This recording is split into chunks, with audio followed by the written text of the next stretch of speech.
ಇನ್ನು ಮುಂದೆ ನಿಮ್ಮ ನೆಚ್ಚಿನ ಧಾರಾವಾಹಿಗಳ ಫುಲ್ ಎಪಿಸೋಡ್ಗಳು ಸನ್ ನೆಕ್ಸ್ಟ್ ಆಪ್ನಲ್ಲಿ ಮಾತ್ರ.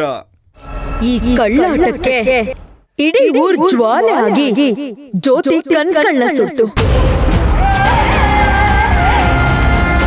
ದೇಹ ಬೆಂಕಿಲ್ ಸುಡ್ತಾ ಇರ್ಬೇಕಾದ್ರೆ ನೀನ್ ಹೇಳ್ತಾ ಇರೋ ನಂಬಿಕೆ, ಧೈರ್ಯ ಜೀವ ತುಂಬುತ್ತಾ? ನಂಬಿಕೆಯಿಂದ ಇದ್ರೆ ಚಿತೆ ಮೇಲಿರೋನ್ ಕೂಡ ಎದ್ದು ಬಂದಿರೋ ಉದಾಹರಣೆಗಳಿವೆ. ನಂಬಿಕೆ ದ್ರೋಹದಿಂದ ಸಮಾಧಿ ಆಗಿರೋ ಎಷ್ಟೋ ಉದಾಹರಣೆಗಳು ಸ್ಮಶಾನದಲ್ಲಿದೆ.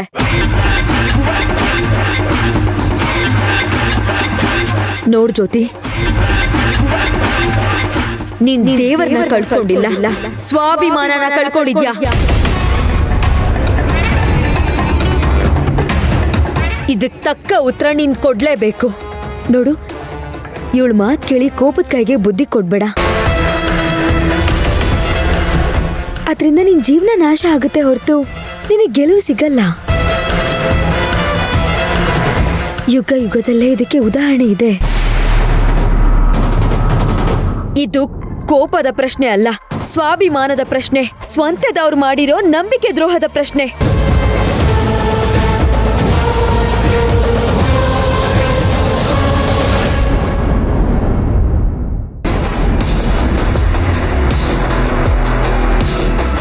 ಹೌದು, ನನ್ನ ಗಂಡನಿಗಾದ ಅನ್ಯಾಯಕ್ಕೆ ನ್ಯಾಯ ಕೊಡ್ಸಕ್ಕೋಸ್ಕರ ಹೋರಾಟ ಮಾಡಿ ಸತ್ಯಧರ್ಮನ ನಿಭಾಯಿಸಿದೆ. ಆದ್ರೆ ನನ್ ಗಂಡ ಏನ್ ಮಾಡ್ದ? ತಂಗಿ ಪ್ರೀತಿ ಕುರುಡಾಗಿ ನನ್ ಬದುಕಿನ ದೋಣಿನ ಮುಳುಗ್ಸಿ ತಂಗಿನ ಗೆಲುವಿನ ದಡ ಸೇರಿಸಿ ಪತಿ ಧರ್ಮನ ನಿಭಾಯಿಸದೆ ಹೋದ. ಅವ್ರ ಮಾತಿಗೆ ಜನ್ಮ ಕೊಟ್ಟವನೇ ಕೋಲೆ ಬಸವಾದ. ಇನ್ ಜನರಿಗೆ ಯಾವ ಲೆಕ್ಕ? ಎಲ್ಲದಕ್ಕೂ ಕಾರಣ ನನ್ ಗಂಡ.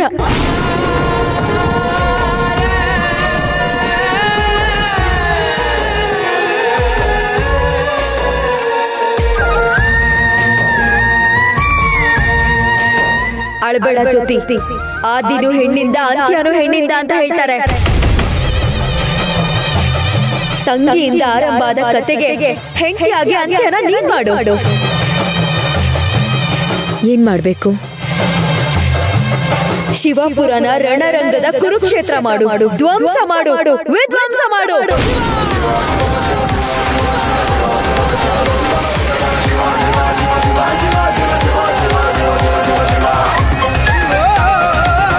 ಬೇಡ ಜ್ಯೋತಿ, ದುಡುಕ್ ಬೇಡ. ಜೀವನದಲ್ಲಿ ಎಷ್ಟೇ ಕಷ್ಟ ಬಂದ್ರೂ ತಪ್ಪು ದಾರಿಲಿ ಹೋಗೋದು ಒಳ್ಳೇದಲ್ಲ. ಭಗವಂತ ಶ್ರೀರಾಮಚಂದ್ರನಿಗೆ ಎಷ್ಟೆಲ್ಲ ಕಷ್ಟಗಳು ಬಂತು.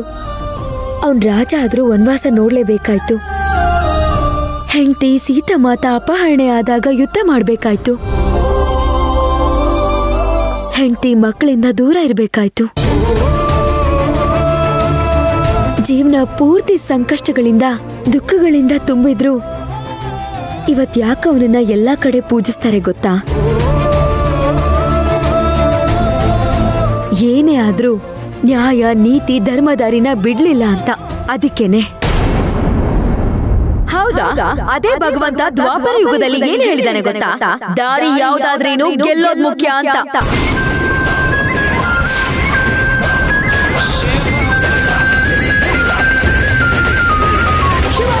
ಜ್ಯೋತಿ, ನಿನ್ ಪಾಲಿಗೆ ನಿಮ್ಮಣ್ಣ ದ್ರೋಣ ಇದ್ದಾನೆ.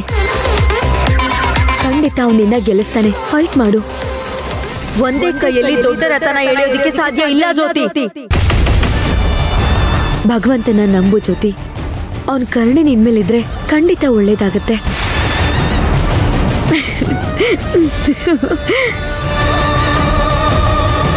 ಮಹಾಭಾರತದಲ್ಲಿ ಕರ್ಣನಿಗಿಂತ ಒಳ್ಳೆಯವನು ಯಾರೂ ಇಲ್ಲ. ಆದ್ರೆ ಅವನ ಸಾವು ಅದೇ ಭಗವಂತನ ಕೈಯಲ್ಲ ಆಯ್ತು. ಇದಕ್ಕೇನ್ ಹೇಳ್ತೀಯ?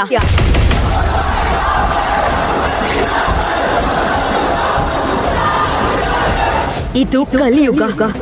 ನ್ಯಾಯ, ನೀತಿ, ಧರ್ಮ ಅಂತ ಹೋದ್ರೆ ಗುಂಡಿ ತೋಡಿ ಮುಚ್ಚಿಬಿಡ್ತಾರೆ. ಅದಕ್ಕೆ ಇವತ್ತು ಎಲ್ರೂ ಇದ್ರು ಜ್ಯೋತಿ ಒಂಟಿ ಆಗಿ ನಿಂತಿರೋದು.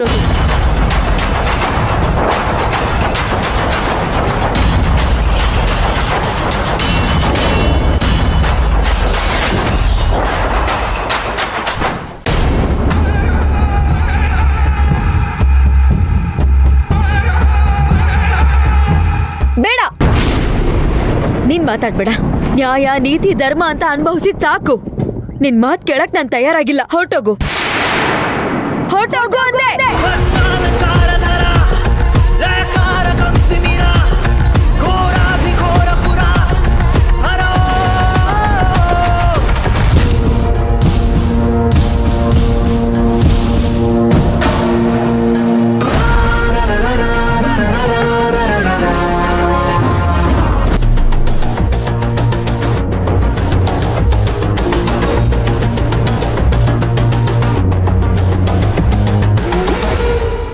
ಈಗ ಹೇಳು, ನಾನೇನ್ ಮಾಡ್ಬೇಕು? ನಿನ್ನ ದಾರಿಗೆ ಮುಳ್ಳಾಗಿರೋ ತುಳಸಿನ ಅದೇ ಮುಳ್ಳಿಂದ ತೆಗಿ.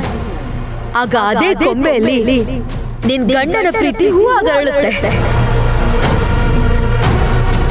ಅವ್ರ ಬುದ್ಧಿವಂತಿಕೆಯಿಂದ ಚದುರಂಗದ ಆಟ ಆಡಿದ್ದಾರೆ. ನೀನು ಕೋಪದಿಂದ ಕುರುಕ್ಷೇತ್ರದ ರಣರಂಗ ಮಾಡು. ಅವರು ಮುಖವಾಡ ಹಾಕಿ ಮೋಸ ಮಾಡಿದ್ದಾರೆ. ನೀನು ಮುಸುಕ್ ಹಾಕಿ ಮಾಯ ಮಾಡು, ಜಾದು ಮಾಡು. ಅಂದ್ರೆ ತುಳಸಿನ ಕಣ್ಮರೆ ಮಾಡು.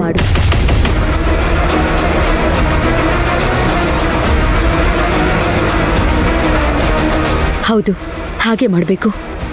ಮಾಡ್ತೀನಿ, ನೀನ್ ಹೇಳ್ದಾಗೆ ಮಾಡ್ತೀನಿ. ಇನ್ನು ನಿನ್ನ ಗೆಲುವನ್ನ ಯಾರಿಂದನೂ ತಡೆಯಕ್ಕಾಗೋದಿಲ್ಲ.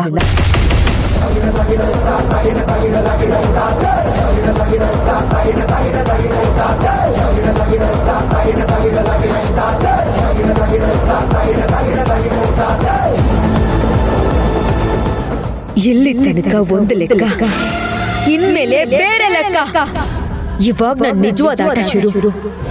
ಜ್ಯೋತಿಯ ಕ್ರೌರ್ಯದ ಆಟ ಶುರು ಮಾಡ್ತೀನಿ. ಸರಿಯಾಗಿ ಮಾಡ್ತೀನಿ.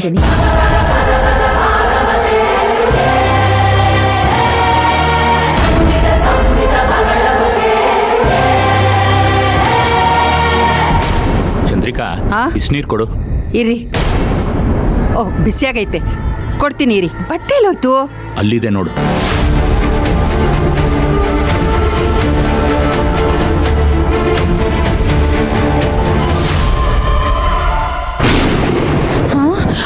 ಅಯ್ಯೋ, ಜ್ಯೋತಿ! ಜ್ಯೋತಿ! ಜ್ಯೋತಿ! ಅಯ್ಯೋ,